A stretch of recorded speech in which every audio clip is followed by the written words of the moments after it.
We, the people of India, having solemnly resolved to constitute India into a sovereign socialist, secular democratic republic and to secure to all its citizens justice, social, economic, and political liberty of thought, expression, belief, faith, and worship, equality of status and of opportunity, and to promote among them all fraternity, assuring the dignity of the individual and the unity and integrity of the nation.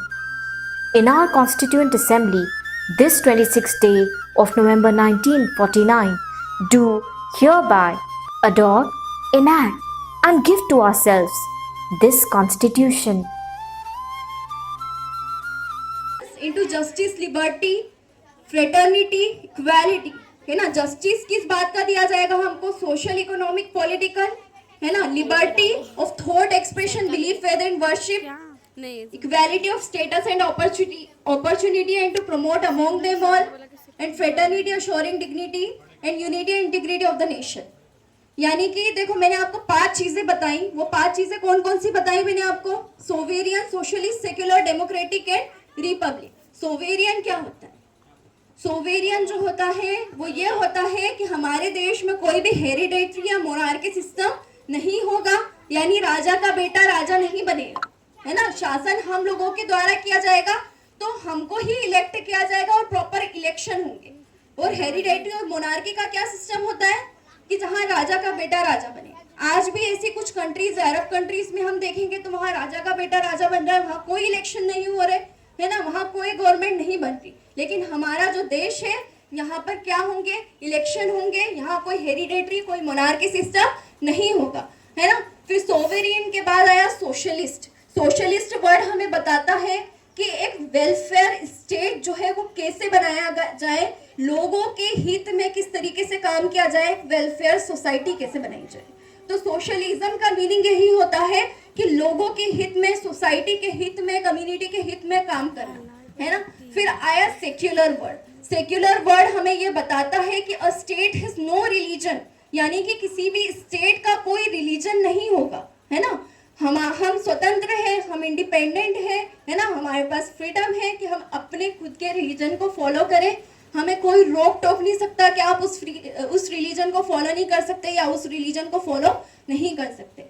या किसी भी state का कोई अपना religion नहीं होगा कि कोई स्टेट कह दे कि ये हमारा हिंदुइज्म रिलीजन है, कोई स्टेट कह दे कि हमारा इस्लाम रिलीजन है, कोई कह दे हमारा ये रिलीजन है। ऐसा नहीं होगा, है ना। इसीलिए इसको एक सेक्युलर कंट्री कहा गया, ठीक है। फिर सेक्युलर के बाद आता है डेमोक्रेटिक। डेमोक्रेटिक का मीनिंग ये होता है बेटा, डेमोक्रेटिक को हिंदी में बोलते हैं लोकतंत्र, है ना। लोकतंत्र 2 वर्ड से मिला गया है, लोक और तंत्र, यानी लोगों के द्वारा किया गया तंत्र। यहाँ के लोग ही यहाँ तंत्र करेंगे। तंत्र मीन्स क्या? शासन करेंगे, है ना। यहाँ देश को चलाएंगे। तो यहाँ पर मैंने जैसा बताया, हेरिडेटरी मोनार्की सिस्टम नहीं है, तो इलेक्शन होंगे, प्रॉपर लोगों को इलेक्ट किया जाएगा और हम ही हमारे देश का राजा चुनेंगे, और वो ऐसा हर 5 साल में होगा, ठीक है। इसीलिए इस देश को डेमोक्रेटिक कंट्री कहा गया, यानी लोकतांत्रिक देश कहा गया।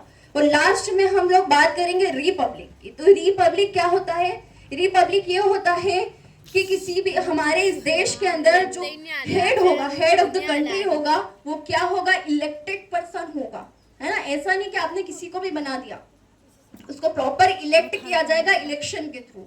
तो ये जो मैंने आपको बताया, ये 5 ऑब्जेक्टिव बताया, ये मैंने आपको पर्पस बताया कि जो हमारा देश है उसका क्या पर्पस है ना, क्या ऑब्जेक्टिव है, क्या नेचर है।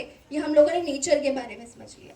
और फिर मैंने आप लोगों को 4 चीजें बताई, जो कि मैंने आपको सबसे पहले बताया जस्टिस। हमको राइट्स कितने तरीके के मिलेंगे इस कॉन्स्टिट्यूशन के अंदर, तो उन्होंने जो ब्रॉड वे में उसको जो डिफाइन किया ना, उन्होंने कहा 3 राइट्स मिलेंगे। कौन कौन से मिलेंगे? आपको कहा गया सोशल, इकोनॉमिक एंड पॉलिटिकल। ये 3 चीजें होती हैं। सोशल यानी सोसाइटी में आपके जो राइट्स होंगे, सोसाइटी में सारे राइट्स आ गए, है ना। फिर उसके बाद इकोनॉमिक जितने भी राइट्स होंगे। भाई आप कहीं जॉब करने जा रहे हो, आपको ऐसा कोई बोल नहीं सकता कि नहीं आप में वो क्वालिफिकेशन है, लेकिन आपको कोई बोल नहीं सकता कि नहीं हम आपको जॉब पर नहीं रखेंगे।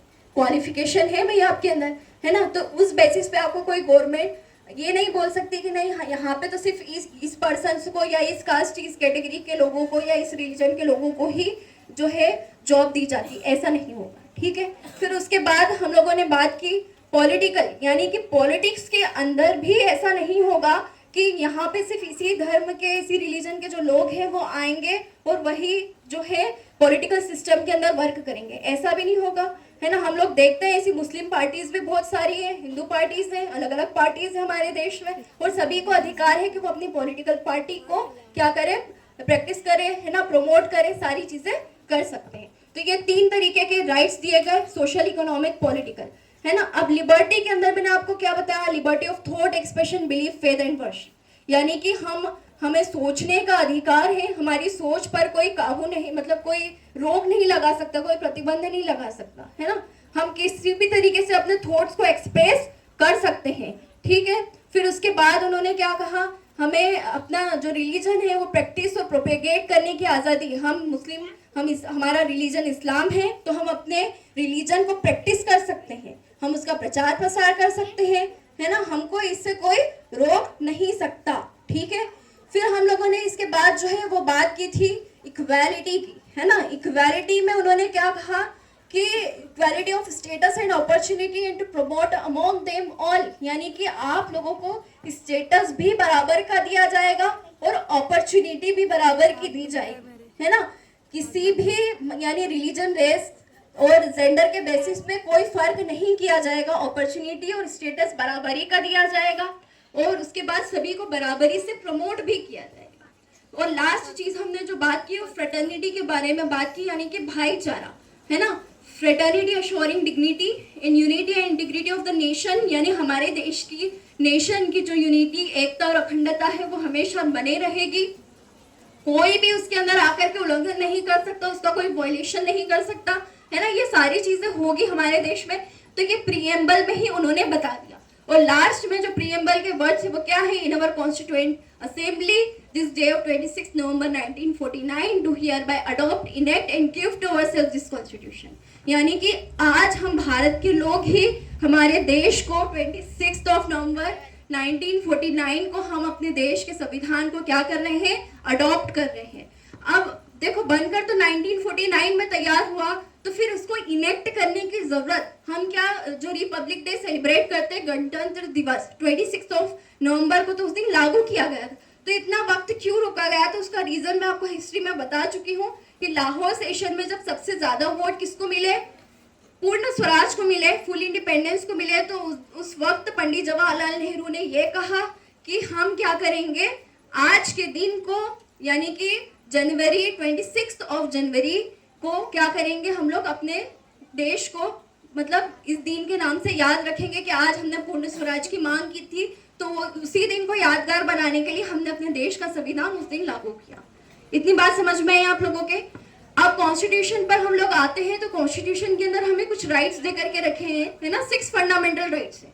कौन कौन से, right to equality, right to freedom, right against exploitation, right to freedom of religion, cultural and educational rights and right to constitutional remedies, है ना। राइट टू इक्वालिटी क्या होता है, राइट टू इक्वालिटी आपको आर्टिकल 14 से लेकर आर्टिकल 18 तक दे करके रखा हुआ है। तो उसके अंदर जितने भी इक्वालिटी के राइट्स है कि भाई कानून की नजर में सब बराबर होंगे, है ना, किसी को कोई डिस्क्रिमिनेशन, कोई बायस नहीं होगा जेंडर और इसके बेसिस पर, रिलीजन, है ना, रेस, यानी काले गोरे में कोई फर्क नहीं होगा, रिलीजन में कोई फर्क नहीं होगा, रीजन में कोई फर्क नहीं होगा, जेंडर में कोई फर्क नहीं होगा, सभी को इक्वल देखा जाएगा कानून की नजर में, इक्वल अपॉर्चुनिटी प्रोवाइड की जाएगी, ठीक है। फिर राइट टू फ्रीडम की बात आई, तो राइट टू फ्रीडम में आपको स्वतंत्रता का अधिकार मिला, आप इस देश के किसी भी स्टेट में रह सकते हैं, कोई बिजनेस आप कोई भी बिजनेस कर सकते हैं, आपको रोका नहीं जाएगा कि आपके तो जो फोर फादर्स है वो ये बिजनेस करते थे तो तुमको भी यही करना है, तुम पढ़ लिख नहीं सकते, ऐसा नहीं होगा, है ना। आप कुछ भी बिजनेस कर सकते हैं, आप किसी भी स्टेट में जा करके रह सकते हैं, आपको वहां की कोई सिटीजनशिप भी नहीं लेना पड़ेगी। तो ये चीजें राइट टू फ्रीडम के अंदर हमें दी गई, हम अपने थॉट्स को, है ना, अपने एक्सप्रेशन को इजीली हम सबके सामने शो कर सकते हैं, है ना, ये भी हमको स्वतंत्रता के अधिकार में दिया गया।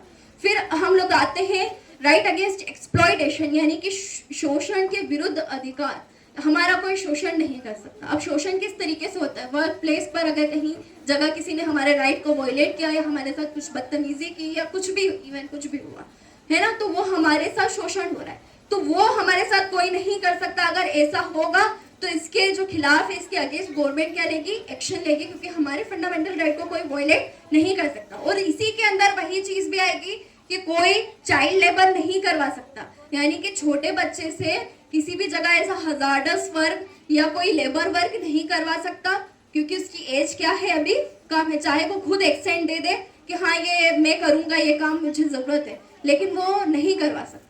फिर उसके बाद हम लोग आते हैं राइट टू रिलीजन पे। राइट टू रिलीजन में मैंने जैसा आप लोगों को बताया कि हमें अपने रिलीजन का, अपने धर्म को प्रैक्टिस, प्रोपेगेट और प्रोफेस करने का अधिकार है, तो हम उसको कर सकते हैं, ठीक है, हमको कोई रोक टोक नहीं सकता। और फिर इसके बाद मैंने आपको बताया कल्चरल एंड एजुकेशनल राइट्स, हमारे कल्चर को हम लोग फॉलो करें, है ना, और हम कोई भी एजुकेशन क्या करें, हासिल कर सकते हैं, कोई भी एजुकेशन को, किसी भी तरीके का एजुकेशन हम उसको हासिल कर सकते हैं ना, इसमें भी कोई रोक टोक नहीं की जाएगी। और लास्ट मैंने आपको बताया right to constitutional remedy. This right is very important, है ना, क्योंकि यहाँ पर हमें कुछ रेमेडीज, कुछ उपचार दिए गए कि अगर हमारे जितने भी मैंने अभी राइट्स बताए उसको वायलेट किया जाता है तो हम डायरेक्ट हाई कोर्ट या सुप्रीम कोर्ट जा सकते हैं, है ना। अपने राइट्स को अगर कोई वायलेट करेगा तो हम उसके खिलाफ क्या कर सकते हैं, आवाज उठा सकते हैं। और कहाँ जा सकते हैं, डायरेक्ट हाई कोर्ट में और सुप्रीम कोर्ट में। इसके अलावा ये तो खैर फंडामेंटल की बात हुई, फंडामेंटल राइट्स की बात हुई। इसके अलावा भी जितने भी मतलब यहाँ पर कॉन्स्टिट्यूशन के अंदर हमारे राइट्स दे करके रखे हैं, अगर उसमें कोई कुछ वायलेशन करता है तो हम हाई कोर्ट जा सकते हैं, लेकिन हमारे फंडामेंटल राइट्स में अगर कोई वायलेशन करेगा तो हम डायरेक्ट सुप्रीम कोर्ट जा सकते हैं, है ना। तो ये सारी चीजें हमको इसके अंदर बताई गई। हमें 11 फंडामेंटल ड्यूटीज दी गई, है ना। आर्टिकल 51A के अंदर 11 फंडामेंटल ड्यूटीज है, पहले 10 ही थी। अब वो 11 फंडामेंटल ड्यूटी क्या जोड़ी गई, राइट टू एजुकेशन, है ना, या right to free education of every children who is come to the 6 to 14 years of old, यानी कि 6 से 14 साल तक के बच्चों को फ्री एजुकेशन प्रोवाइड किया जाएगा और गवर्नमेंट प्रोवाइड करेगी, है ना। जैसे आप लोग अभी RT में पढ़ रहे हो तो उसका फुल फॉर्म क्या है, राइट टू एजुकेशन, और वो इसी चीज के अंदर आता है कि गवर्नमेंट ने इस चीज को बनाया। फंडामेंटल राइट्स में आर्टिकल 21 के अंदर राइट टू फ्री एजुकेशन दिया गया। Article 45 directive principles of state policy के अंदर राइट टू फ्री एजुकेशन के बारे में कहा गया, है ना। आर्टिकल 51A फंडामेंटल ड्यूटीज और 11th फंडामेंटल ड्यूटी के अंदर राइट टू फ्री एजुकेशन के बारे में बात की गई। तो फिर गवर्नमेंट को इस पर एक कानून लाना पड़ा जिसमें 6 से 14 साल तक के बच्चे फ्री एजुकेशन हासिल करेंगे। तो यहाँ पर अभी बहुत सारे बच्चे RT में पढ़ रहे हैं, तो हमको पता होना चाहिए हम किस कानून के तहत RT में पढ़ रहे हैं, है ना। यानी कि हम जब से एडमिशन लिया 8th क्लास तक तो हम आराम से फ्री में पढ़ेंगे।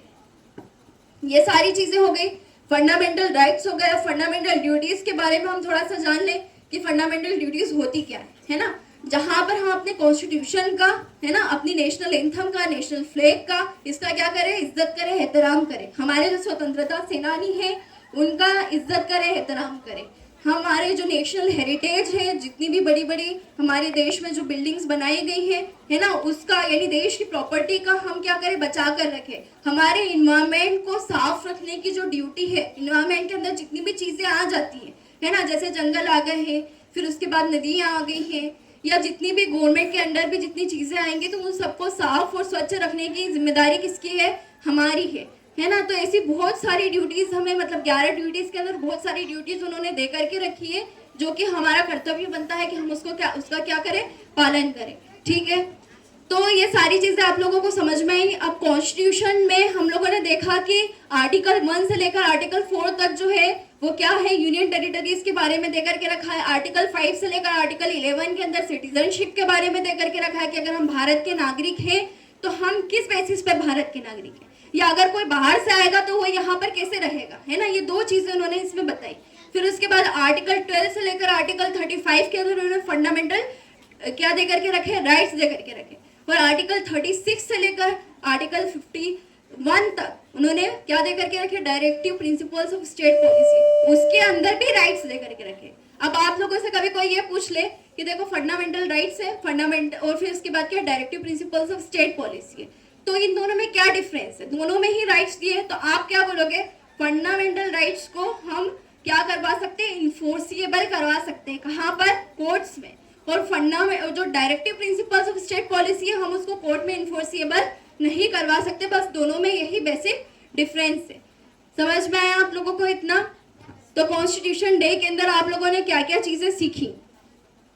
अब मैं आप लोगों से कुछ क्वेश्चन करूंगी, है ना, और मैं देखती हूँ कि कौन सबसे ज्यादा जवाब देता है और किसने कितने ध्यान से सुना है इसको। हमारा जो देश का कॉन्स्टिट्यूशन है उसे कब अडॉप्ट किया गया? हाथ ऊपर करके किसी एक को जवाब देना है। जो सबसे पहले हाथ ऊपर करेगा वो जवाब देगा।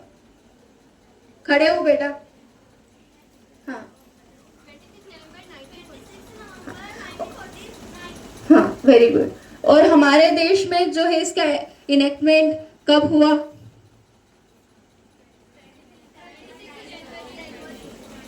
26 जनवरी 1950, है ना? कब? 1950, 49 नहीं, यानी आज के दिन जो हमारा देश है उसके अंदर संविधान बनकर के तैयार हुआ और 26 जनवरी 1950 में क्या किया गया? लागू किया गया। ठीक है, अब ये जो मैकेनिज्म है वर्क कैसे?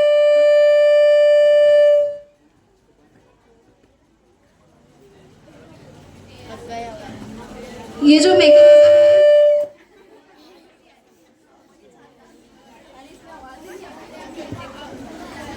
हेलो, आ रही है आवाज अच्छे से?